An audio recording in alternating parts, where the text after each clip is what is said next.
Selamat Bunda hamil dan akan menikmati masa kehamilan trimester 1 atau 3 bulan pertama masa kehamilan.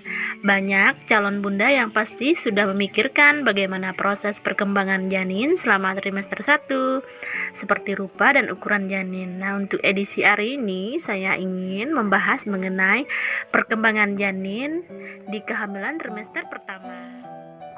Pertama, kehamilan bulan pertama atau minggu pertama sampai minggu keempat. Pada bulan pertama kehamilan, terutama pada minggu keempat, janin sudah berkembang dari segumpalan sel yang dinamakan blastosit menjadi embrio. Ukuran embrio pada tahap ini hanya sebesar titik ujung pensil. Meski demikian, tabung sistem saraf yang merupakan asal perkembangan otak, tulang belakang, dan jaringan saraf sudah mulai terbentuk. Demikian juga sel darah dan sirkulasi serta dasar bentuk janin nantinya. Pada masa kehamilan di bulan pertama ini, ukuran bayi berkisar 6-7 mm atau kira-kira sebesar sebiji beras. Yang kedua, nutrisi bulan pertama. Nutrisi terpenting yang harus dikonsumsi bunda sebagai makanan untuk perkembangan janin adalah vitamin khusus kehamilan, yaitu folik acid atau asam folat. Asam folat adalah salah satu nutrisi yang paling ampuh untuk mencegah risiko spina bifida atau kerusakan tabung sistem saraf yang sangat vital.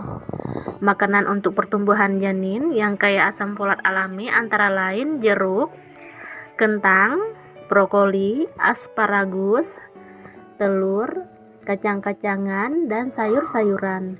Bunda juga butuh zat besi dan protein, jadi perbanyak makanan daging yang dimasak dengan baik serta buah-buahan.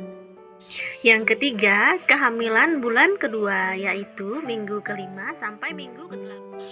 Pada bulan kedua kehamilan, fitur wajah bayi terus berkembang. Daun telinganya sudah mulai muncul, sisi kiri dan kanan bagian kepalanya. Pada saat yang sama, sel awal pembentuk kaki dan tangannya juga terbentuk. Pada bulan ini, jari jemari dan mata juga berkembang dengan pesat. Berbeda dengan bulan pertama, sistem tabung saraf bayi sudah selesai terbentuk. Tulang lunak juga mulai memadat, bersamaan dengan sistem pencernaan dan indera perasa bayi yang mulai berkembang. Pada masa kehamilan bulan kedua, bayi juga sudah mulai bergerak loh, hanya saja bunda masih belum bisa merasakannya. Bayi kini berukuran sekitar 2,5 cm dengan berat sekitar 9,5 gram. Keempat, nutrisi bulan kedua. Masih lebih kurang sama dengan bulan pertama. Di kehamilan bulan pertama, dokter tetap akan menganjurkan vitamin asam folat untuk perkembangan saraf yang terbaik. Untuk menghindari anemia atau keletihan, perbanyak zat besi yang bisa didapatkan melalui vitamin maupun makanan alami. Kalsium juga merupakan nutrisi penting hingga 1000 mg per hari. Selain itu, protein penting untuk menjaga suplai darah bunda dan perkembangan otot bayi. Makanan, ikan, dan susu sangat dianjurkan juga pada masa ini. Kelima, kehamilan bulan ketiga atau minggu ke-9 sampai 12.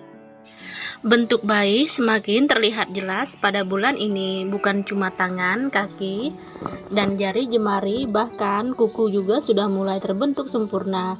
Bayi pun sudah bisa membuka dan menutup genggaman tangannya. Indera pendengaran bayi juga semakin berkembang, sama halnya dengan organ reproduksi alias kelamin. Namun, pada masa kehamilan bulan ketiga ini, jenis kelamin bayi umumnya masih belum bisa diketahui.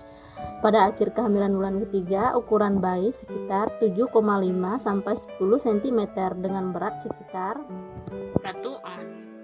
Keenam, nutrisi bulan ketiga. Mual muntah biasanya masih lumrah terjadi pada bulan akhir kehamilan trimester pertama. Dengan makanan kaya vitamin B6 atau makanan jeruk, telur, dan sayuran, masalah ini bisa lebih diminimalisir. Pastikan bunda tetap mengonsumsi air, susu, dan buah segar untuk asupan air ekstra berikut fiber dan antioksidan. Karbohidrat seperti pasta, roti, nasi, Dan kentang juga bisa memberikan energi baik bagi bunda maupun bayi. Pastikan bunda memasak daging dan ikan hingga matang sempurna. Setiap bunda pasti menginginkan punya anak yang cerdas dan sehat, baik secara fisik maupun mental, agar menjadi anak generasi maju yang kreatif, supel, mandiri, percaya diri, serta tumbuh dengan fisik yang kuat. Bunda perlu memberi asupan nutrisi sejak dalam kandungan.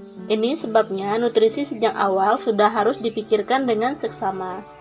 Bunda tidak perlu tercemas memikirkan variasi nutrisi. Selama menu makanan telah mengikuti pola 4 sehat 5 sempurna, asupan nutrisi ke kandungan pasti bisa tercukupi dengan baik guna mendukung tahap perkembangan janin pada masa kehamilan. Variasi nutrisi yang wajib Anda antara lain lakukan adalah karbohidrat, lemak, aneka vitamin dan mineral, asam folat, serta zat besi. Untuk mempermudah variasi nutrisi pada kehamilan trimester pertama dan sepanjang masa kehamilan, guna panduan total nutrisi dan vitamin berikut ini. Pertama, karbohidrat sebagai sumber energi utama bagi ibu dan bayi dapat ditemukan pada nasi, umbi-umbian, kentang, singkong, serta aneka makanan manis. Kedua, protein yang dibutuhkan pada masa kehamilan sangat bervariasi dan meningkat seiring dengan usia kehamilan. Sumber protein yang berasal dari hewan dapat diperoleh pada daging merah, contohnya unggas, olahan susu, dan makanan laut. Sumber protein non-hewani paling banyak berasal dari kacang-kacangan seperti tahu, tempe, dan kacang polong.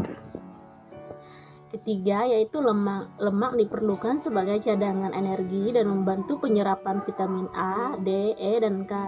Lemak esensial tidak dapat dibuat oleh tubuh sehingga harus diperoleh dari makanan. Nutrisi seperti asam linoleat, alfa linolenat, omega 6 dan omega 3 bisa didapatkan dari minyak jagung, sayuran hijau, dan kacang-kacangan. Komponen lemak esensial ini berguna untuk pertumbuhan bayi dan perkembangan otak. Zat yang keempat yaitu zat besi berguna untuk membentuk hemoglobin yang berfungsi mengangkat oksigen menuju seluruh organ dan jaringan tubuh pada bunda dan janin pada awal kehamilan. Beberapa sumber makanan yang mengandung zat besi diantaranya sumber berwarna hijau tua, gandum, buah, serta daging merah. Yang kelima, vitamin C. Vitamin C dapat membantu penyerapan zat besi yang bersumber dari sayuran. Bunda bisa mendapatkan asupan vitamin C ini dari aneka buah dan sayuran. Dan yang ketujuh, asam folat. Asam folat direkomendasikan selama kehamilan dan berfungsi untuk pembentukan struktur vital dan saraf. Bahkan konsumsi asam folat sudah direkomendasikan sejak dini sebelum kehamilan atau saat merencanakan kehamilan. Makanan sumber asam folat dapat ditemukan dalam sayuran hijau, kacang-kacangan, buah sitrus, roti, sereal, pasta, dan nasi. Yang ke-8 yaitu yodium. Yodium dibutuhkan untuk produksi hormon tiroid yang berperan dalam menjaga kehamilan dan tumbuh kembang janin. Ibu hamil yang kekurangan yodium memiliki risiko keguguran, persalinan prematur, dan kelainan bawaan pada janin. Selain itu, seorang anak yang lahir dari ibu dengan kekurangan yodium dapat mengalami retardasi mental, pertumbuhan terhambat, serta gangguan kemampuan bicara dan pendengaran. Sumber yodium banyak terdapat pada produk susu, misalnya keju dan yogurt, rumput laut, kerang, ikan, daging, garam beryodium, dan telur. Saat hamil, sebaiknya bunda menghindari rokok dan alkohol. Konsumsi alkohol menyebabkan retardasi pertumbuhan dan perkembangan janin dan kecacatan. Di sisi lain, merokok mengakibatkan bayi terlahir dengan berat badan rendah. Penting pula untuk tidak mengkonsumsi obat-obatan tanpa petunjuk dokter. Obat-obatan tertentu dapat menyebar ke peredaran darah bayi melalui plasenta. Hal tersebut bisa menyebabkan gangguan pertumbuhan, perkembangan saraf, gangguan belajar, bahkan kematian janin. Selain sumber makanan dari hewan dan non-hewani, bunda kadang juga perlu mikronutrien tertentu selama kehamilan. Karena itu, konsumsi suplemen vitamin dan mineral terkadang diperlukan untuk mencukupi nutrisi yang mencukupi kebutuhan selama hamil. Sumber terbaik untuk mendapatkan semua nutrisi saat hamil adalah konsumsi makanan keseharian. Namun, suplementasi dapat diberikan jika dirasakan kurang. Sebelum mengkonsumsi suplemen, ada baiknya Bunda berkonsultasi terlebih dahulu dengan dokter. Konsumsi suplemen sebaiknya bersamaan dengan air putih atau jus buah. Konsumsi suplemen dengan susu, teh, atau kopi dapat mengganggu penyerapan suplemen dalam tubuh. Nah, untuk edisi hari ini cukup segitu ya Bun. Mudah-mudahan informasinya ini bermanfaat. Sekian dan terima kasih.